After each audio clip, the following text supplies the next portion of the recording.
Good morning friends, कैसे हैं आप सब। आइए आज हम लोग साइंस सीरीज की अगले एपिसोड में बात करते हैं। आप लोग जुड़े रहिए आर के mathematics classes Rinku sir Bettiah के साथ। आज हम लोग साइंस सीरीज में एक नई टॉपिक्स लेकर आए हैं जिसका नाम होगा भौतिक राशियों एवं बीमा।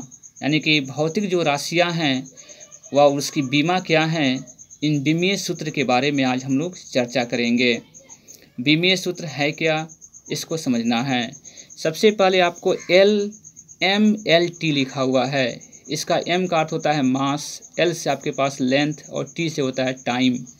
तो इन सभी बातों को चर्चा करते हुए आज हम लोग भौतिक जितनी भी राशियां हैं और उसके बीमीय सूत्र क्या क्या होते हैं उसके बारे में हम लोग समझने का प्रयास करेंगे। इन सभी एग्ज़ाम के लिए दृष्टि से आपको बीमीय सूत्र इसके अलावा कहीं भी किसी भी एग्ज़ाम में आपको नहीं दिए जाते हैं। जितने भी कंपटीशन्स का एग्ज़ाम है, ISC बेसिस के एग्ज़ाम हैं, आपको ये ऑब्जेक्टिव क्वेश्चंस बिल्कुल मिलेंगे। तो आइए चलते हैं, हम लोग करते हैं स्टार्ट आज की सेशंस। पहले है क्षेत्रफल। देखिए क्षेत्रफल जो होता है वह एरिया स्क्वायर होता है। तो एरिया जो होती है बाबू, देखिए आपको लिखना कैसे है। तो एरिया जो होती है ना, तो ए बराबर होता है लेंथ इंटू ब्रेथ। तो इसमें लंबाई भी L को डिनोट करेगा, चौड़ाई भी L को, यानी कि लंबाई ही ना लेंथ ही काम करेगा। तो इसमें LL हो जाएगा, अर्थात L कितने हो जाएंगे आपके पास 2 हो जाएगा। तो इसमें मास नहीं आया, टाइम नहीं आया। तो इसलिए बाबू इसके क्षेत्रफल का जो हमारा बीमीय सूत्र होगा वह M0L2T0 होगा, अर्थात इसमें केवल लेंथ आपको स्क्वायर होते हैं। तो जब भी क्षेत्रफल का बीमीय सूत्र पूछा जाएगा तो M0 L2 और T0 होगा। आयतन के बारे में बात करेंगे तो आयतन में कितना हो जाएगा, तो M0 L3 T0, यानी कि L3 कहने का अर्थ क्या हुआ कि इसमें लंबाई, चौड़ाई और ऊंचाई तीनों आती है। तो 3 आपके पास L होगा, इसलिए LQ लिखा हुआ है। घनत्व के बारे में बात करेंगे तो ML-3 और T0 होता है। विशिष्ट गुरुत्व का आपको बीमीय सूत्र M0 L0 और T0, यानी कि T का पावर 0 है, सभी पावर समझेंगे आप लोग। चाल की बाबू आपसे बीमीय सूत्र कहा जाएगा, तो चाल की बीमीय सूत्र M0 L T-1। वेग का आपके पास, तो चाल और वेग दोनों आपके बीमीय सूत्र बिल्कुल समान हो जाएंगे। वेग प्रवणता, तो वेग प्रवणता की आपको इसको याद रखना पड़ेगा कि M0 L0 और T-1। संवेग का बाबू, तो संवेग का आपको समझना होगा। संवेग, इसमें वेग के साथ साथ आपके पास संवेग मतलब इसमें मास आ जाएगा। तो मास देखिएगा, जो वेग वाली सिस्टम लिखे थे ना आपने, वेग और चाल, उससे आप इसको रिलेट कर सकते हैं और आप इसको याद भी कर सकते हैं। संवेग में आपके पास मास आएगा, मतलब ML-T-1। त्वरण का, तो त्वरण का बस आपको M0 L-T-2। गुरुत्वीय त्वरण, तो त्वरण और गुरुत्वीय त्वरण दोनों आपके पास मेन, आपके पास दोनों सेम बीमीय सूत्र हो जाएगा। बल के बारे में बात करता है, इम्पोर्टेंट है। बल की जब आप बीमीय सूत्र के बारे में बात करेंगे तो ML-T-2। इस सब का आपको एक वीडियो डिस्क्रिप्शन में भी हम लोग देना चाहेंगे, हम आपको देंगे कि ऐसा क्यों होता है। तो इसके लिए आप थोड़ा इंतज़ार करिए और आपकी वीडियो इस पर अपलोड कर देंगे कि हम बल की भी बीमीय सूत्र ऐसा ही क्यों लिखेंगे। तो इसके लिए आप 9th क्लास का फिजिक्स की जो सीरीज चल रही है उसमें आप इसकी जाकर हम लोग देख सकते हैं कि बीमीय सूत्र लिखते कैसे हैं। तो हम लोग बल की बीमीय सूत्र ML-T-2 हो जाएगा। भार का आपके पास, तो भार और बल दोनों आपके पास सेम हो जाएगा। भार, बल और तनाव, ये 3 सिस्टम आप लोग एक साथ याद कर लीजिएगा। तो भार, बल और तनाव का बीमीय सूत्र ML-T-2 होगा। घर्षण गुणांक का बीमीय सूत्र, तो इसमें M0 L0 T0 घर्षण गुणांक का। बल नियतांक का बाबू आपके पास, तो ML0 और T-2 होगा। कार्य का, ये इम्पोर्टेंट है, कार्य, ऊर्जा, शक्ति, इसको ध्यान रखना है। तो कार्य का आपके पास है ML2 T-2, ऊर्जा का भी ML2 T-2। तो कार्य और ऊर्जा एक साथ हो जाएगा।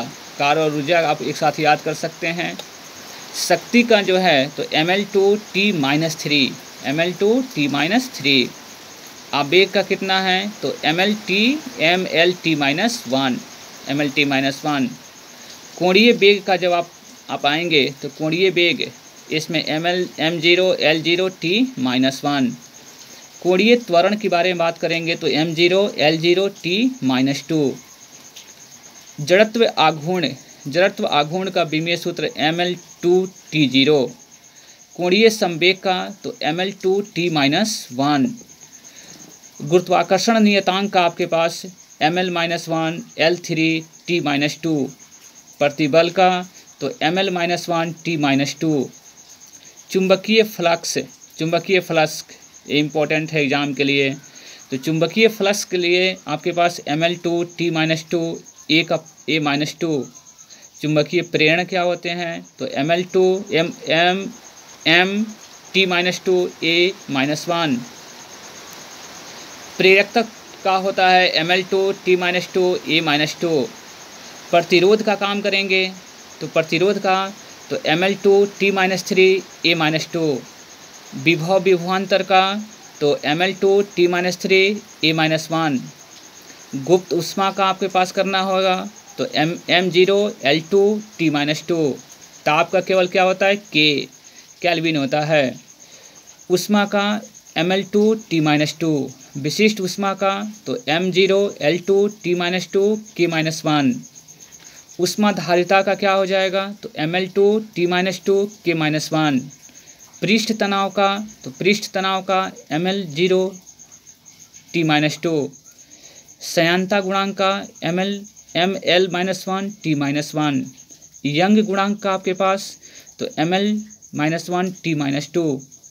आवेग का कितना होता है तो m0 L0 TA। विद्युत धारा का केवल I। दाब का क्या होता है तो दाब को याद रखना होगा mL-1 T-2। जड़त्व आघूर्ण का कितना होता है तो mL2। प्लांक नियतांक कितना होता है तो प्लांक नियतांक का होता है आपके पास mL2 T-1। घनत्व का क्या होता है तो mL3। आवृत्ति का क्या होता है तो T-1। फ्रीक्वेंसी होती है इसकी आपके पास SI यूनिट और उसको T-1 से डिनोट करते हैं। तो इस प्रकार आपने कुछ भौतिक राशियाँ और उसके आपने बीमा को देखा। बीमा इतनी मात्र 43 आपके पास भौतिक राशियाँ को बीमा हमने दिया जो एग्ज़ाम की दृष्टि से सबसे इम्पोर्टेंट होगा। अब इसको आप लोगों को बीमा सूत्र को बढ़िया तरह से एक बार रिवाइज कर लेना होगा।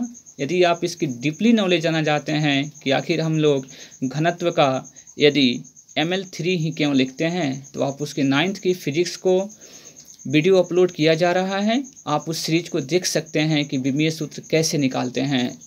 ये तो आपको केवल कंपटीशंस के लिए एक रिविजन्स के रूप में आपको मैंने एक वीडियो अपलोड कर रहा हूँ, लेकिन इसकी डिस्क्रिप्शंस में भी आप जाकर देख सकते हैं। चलिए आप लोग जुड़े रहिए RK mathematics classes Bettiah Rinku sir के साथ। Have a nice day.